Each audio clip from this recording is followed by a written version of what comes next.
আসসালামু আলাইকুম। পার্ট 10 এ আপনাদেরকে স্বাগতম। ইনসার্ট রিবনের দুইটা এরিয়া নিয়ে কথা বলবো, পেজেস অ্যান্ড টেবিল এরিয়া। এই দুইটা এরিয়া নিয়ে আজকে আমাদের পার্ট 10 সাজানো হয়েছে। ইনসার্ট হচ্ছে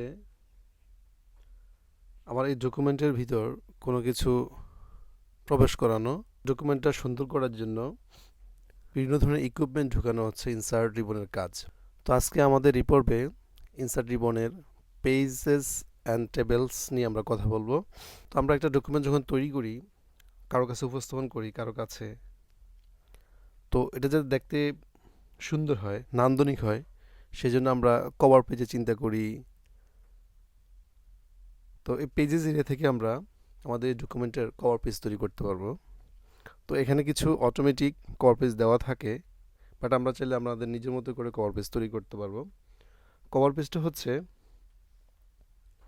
বলা যায় মলাট অথবা উপরের গুছানো সাজানো একটা রিপোর্টের প্রথম পাতা। তো দেখেন, ইনসার্ট রিবনের পেজেস এরিয়াতে কভার পেজ নামে একটা অপশান রয়েছে। এটার অ্যারো চিহ্নতে আমরা ক্লিক করব, করার পর কিছু নমুনা অলরেডি এখানে দেওয়া আছে। তো আমরা চাইলে এখান থেকে কোনো একটা নমুনা প্রয়োগ করতে পারি, অথবা আমরা আমাদের নিজের মতো করে তৈরি করতে পারবো। তো আজকে আমরা জাস্ট কিছু ডিফল্ট কভার পেজ নিয়েই কাজ করব। তো আমরা এই টেমপ্লেটটাতে আমরা একটু ক্লিক করে দেখি। এই কভার পেজটা সিম্পল বাট দেখতে সুন্দর। আমরা এখানটাতে জাস্ট টাইটেলটা আমাদের চেঞ্জ করে নিব। আমাদের রিপোর্টটার নামটা জাস্ট এখানে ক্লিক করে, ডাবল ক্লিক করে আমরা এখানে টাইটেলটা চেঞ্জ করে নিব এবং সাবটাইটেলটা চেঞ্জ করে নিব। আর date, company name, company address, এই জায়গাগুলিতে আমরা আমাদের মতো করে চেঞ্জ করে নিব। নিয়ে আমরা এটাকে প্রিন্ট করে আমাদের এটা কভার পেজ হিসাবে আমরা রাখতে পারি। তো এগুলি তো ডিফল্ট কিছু টেমপ্লেট দেওয়া আছে। তো এখান থেকে আরও কিছু আছে, সেটাও দেখতে পারেন। এটা ভালো না লাগলে এটা আছে, যেটা খুশি আপনাদের ওইটা দেখে আপনারা টেমপ্লেট নিয়ে সাজাতে পারেন। বাট আপনারা চাইলে আপনাদের মতো করে এটা সিম্পলি তৈরি করতে পারেন। এরপর চলে যাবো ব্ল্যাঙ্ক পেজে।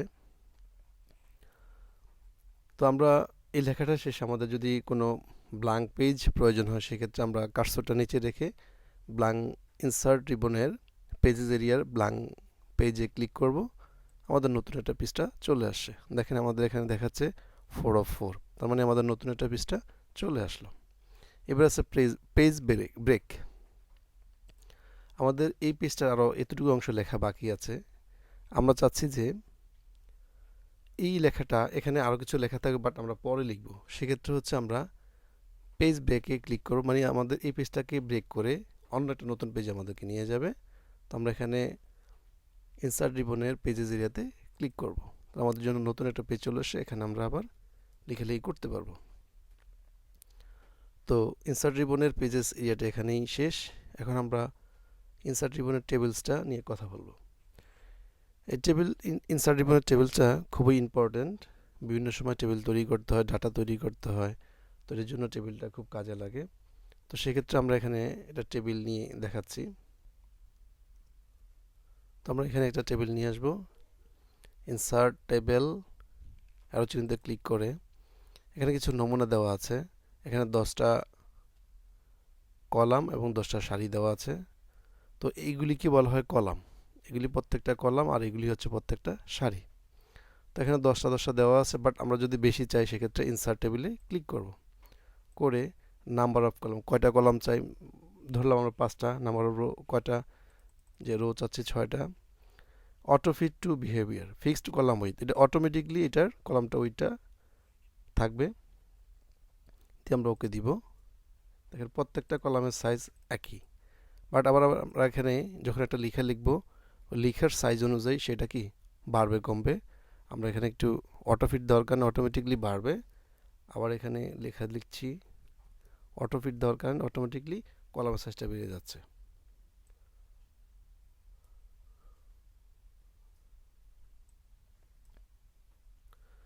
এবার আমরা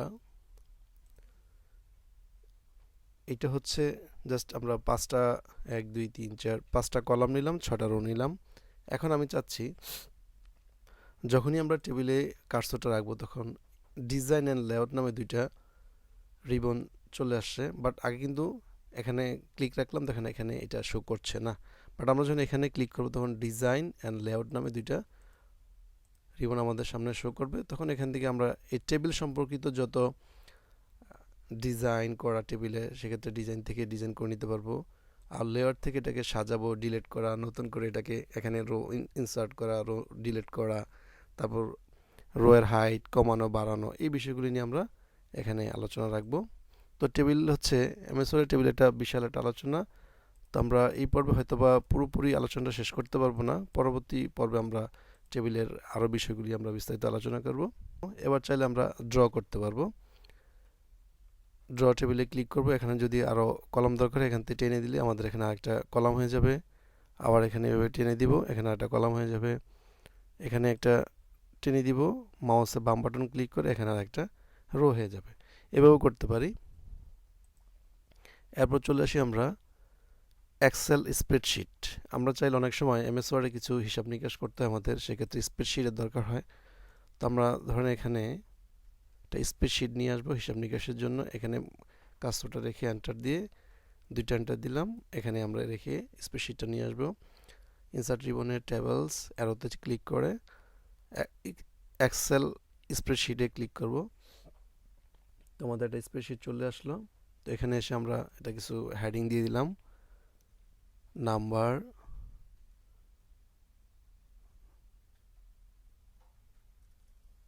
বাংলা,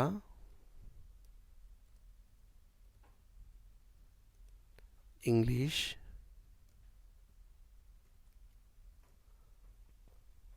এখানে আমরা লিখব total number, total NU number.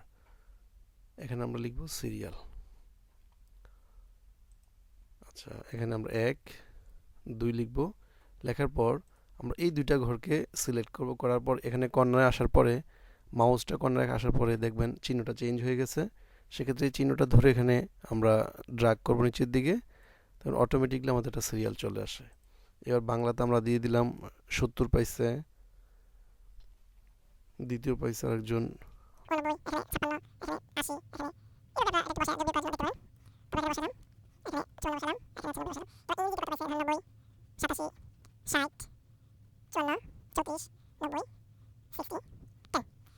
আমরা চাচ্ছি যে সে দুইটা সাবজেক্ট মিলে কত টোটাল পেয়েছে সেটা বের করার জন্য।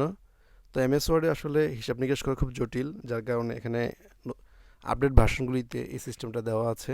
তো আপনারা যারা 2016 ব্যবহার করেন তারা এই আপডেট সিস্টেমটা পাবেন, যে অটোমেটিকলি আপনি এখানে যোগ বিয়োগ করতে পারবেন। এখন আমরা একটা সূত্র লিখে দিব, equal to S U M sum, first bracket দিব, তারপর এখান থেকে ড্রাগ করে মাউসে নাম্বার 1 নাম্বার 2, তাহলে হচ্ছে নাম্বার 1 হচ্ছে এটা, এখানে একটা মাউসে বাম বাটন ক্লিক করব, তারপর কমা দিব, কমা দিয়ে এটাতে ক্লিক করে দিব।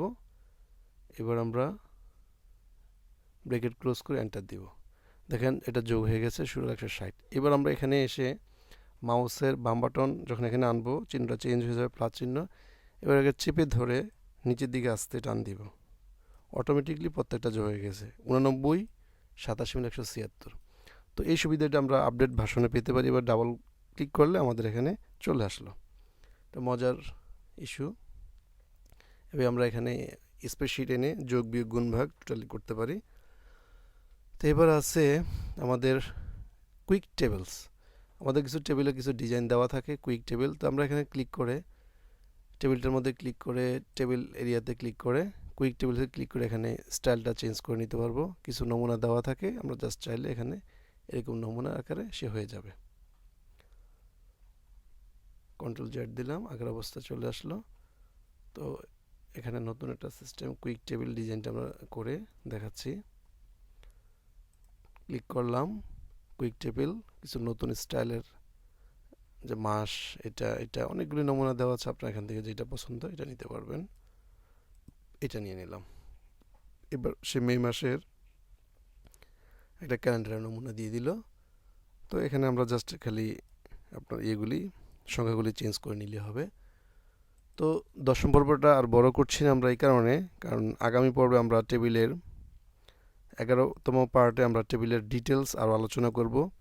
কীভাবে এইটা দুইটা রোকে দুইটা কলামকে একসাথে করতে হয়, এই এই কলামটার ভিতরে নতুন করে কীভাবে আরেকটা রো নিয়ে আসতে হয়, ডিজাইন কীভাবে চেঞ্জ করবো, এখানে এটা ঘরটাকে বড় ছোট করা, এটা কালার চেঞ্জ করা, আরও অনেক বিষয় আছে টেবিল নিয়ে। তো আগামী পর্বে স্পেশালি 11 পর্বটা রাখবো আমরা শুধু টেবিলের উপর। তো এই পর্যন্ত ধৈর্য ধরে আমাদের সাথে থাকার জন্য আপনাদেরকে অসংখ্য ধন্যবাদ। আশা করছি আপনারা উপকৃত হচ্ছেন। আসসালামু আলাইকুম ওয়া রাহমাতুল্লাহি ওয়া বারাকাতুহু।